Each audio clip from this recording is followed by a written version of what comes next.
All right, hey, what's up guys, it's Crypto Clutch here. I see you guys have liked the last two videos I posted on the first two build outs of this. So I just want to quickly do a little third video showing so far what I've gotten done. So I really haven't worked here too much, but I just finished up wiring up all these guys. I still need to torque them down properly. I just used 3/8 Allen wrench, but like I can't. Technically, this is supposed to be torqued down to 250 libs of force, and I definitely could not apply that on that little Allen wrench.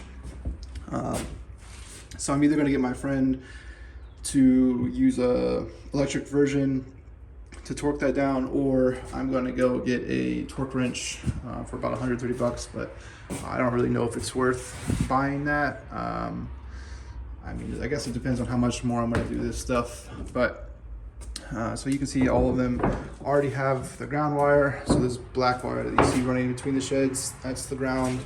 I need to tape it green still, so I still got to do that because I need to mark that this is the ground, which normally is marked by green. And this black with the white, so neutral. If you're trying to copy me, this is a 2 alt. These are 4 alt cables. It's all aluminum except for the ground. The ground is number 6 copper. If you go to a supply house, ask for it to be green. I kind of just handed them a list from what I bought last time and forgot to tell them that this needs to be green, because on the other shed it is green, so I didn't have to worry about taping it. But it shouldn't be that big of a deal to tape it. I already have green tape. And then this panel just had little holes that you can punch out for grounding. So on this side, this green wire, well, black wire, the small one goes out into the CT cabinet, and I'll show you that once we go out there. But that's you have to ground, they need to ground for the meter, and then also you need to ground the CT cabinet itself. So there's 2 parts that you have to attach that to. I think I would need a little bit more ground wire, but that's not that big of a deal. It's not that expensive.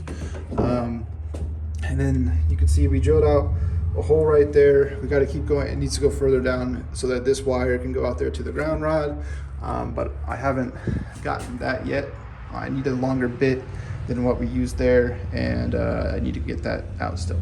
The other thing that's happened, but they haven't came in yet. I think it's supposed to come in Friday. It's currently today, Wednesday or Thursday. I think today is Wednesday. So I think it's got 2 more days before it's going to come in.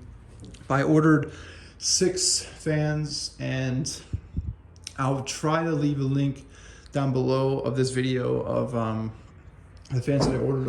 I bought them off Global Industrial. They're 7,000 CFM. It's just 1 speed, so they don't have a variable controller. They do also sell a variable controller, but it's like another 60 bucks.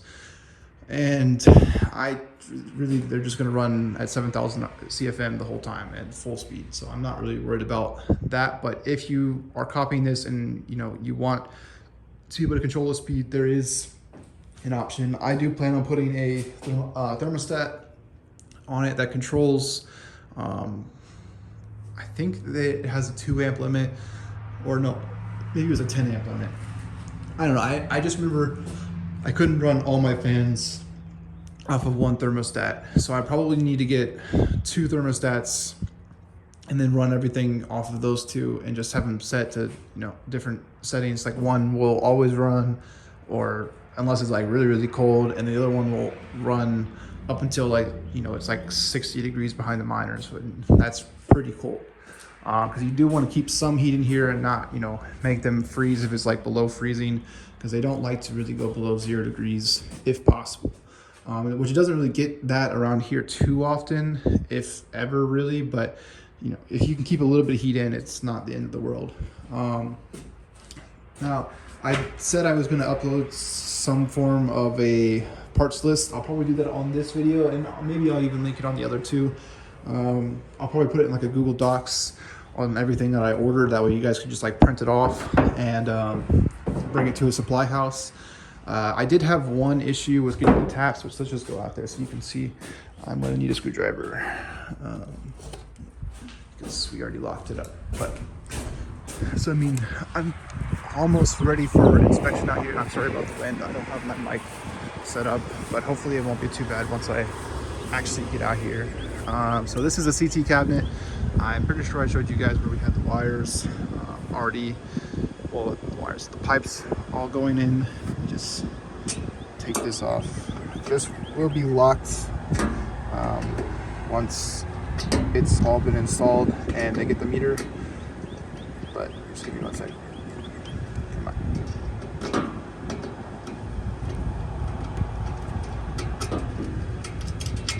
There we go. Try not to lose the screw.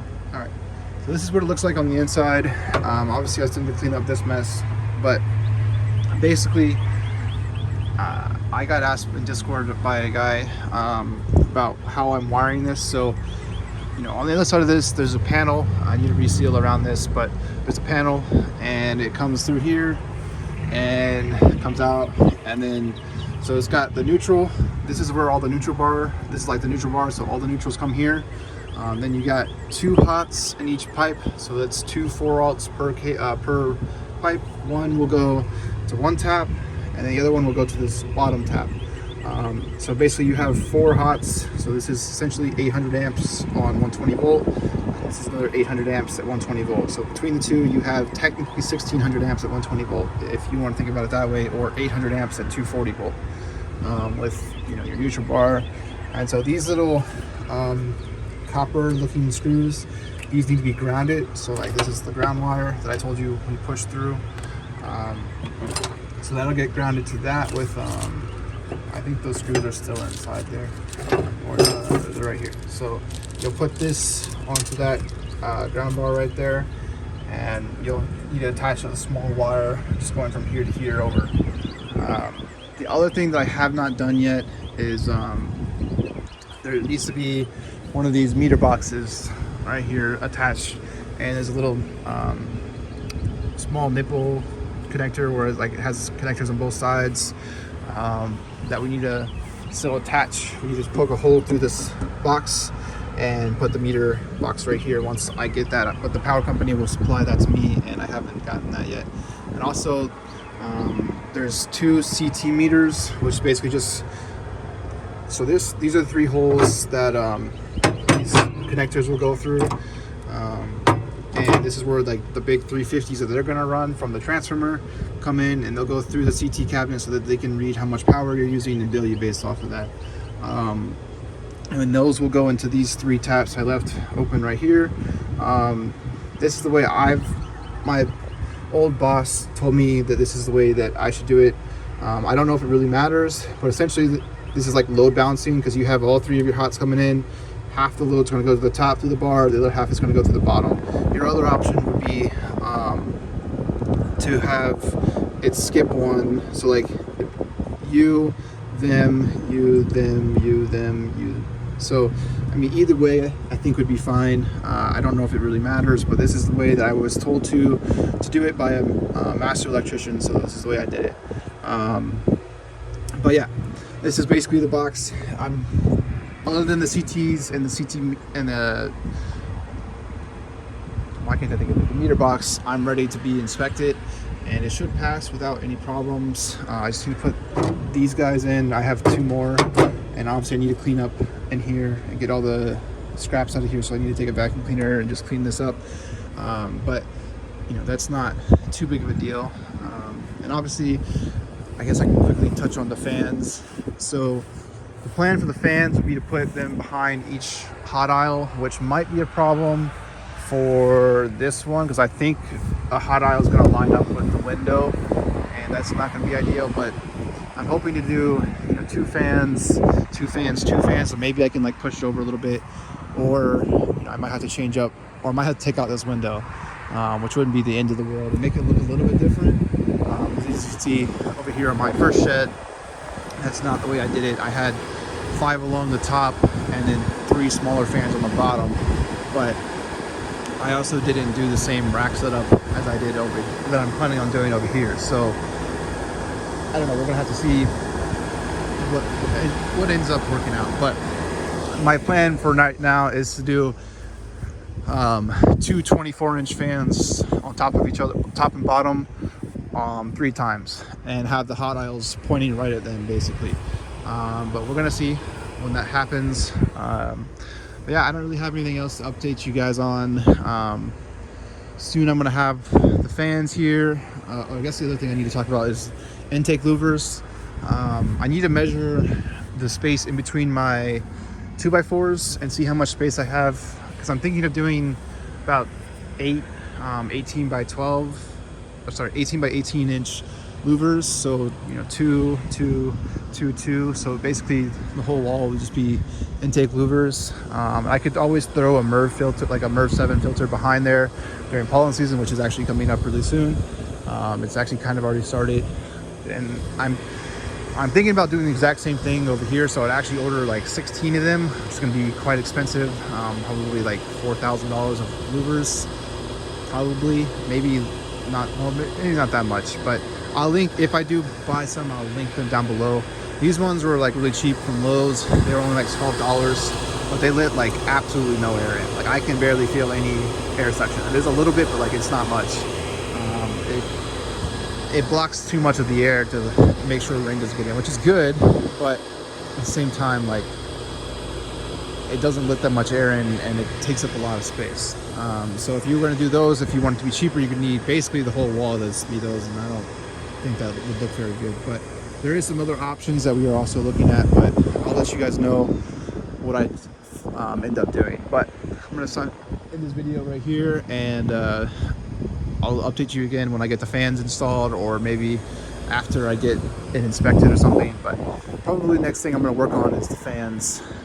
Oh, I guess real quick, I'll touch on, so I'll have the ground rods will have a wire that goes behind and over, and that one will be where the ground that I was talking about on the inside on this panel right here will come down right there and just attach to that thing with a little lug I have. So that way you have your two grounds, because I think in the US it's like it's based on the wire size. So like if you have like over a 2-volt, I think you need 2 ground rods for that size service.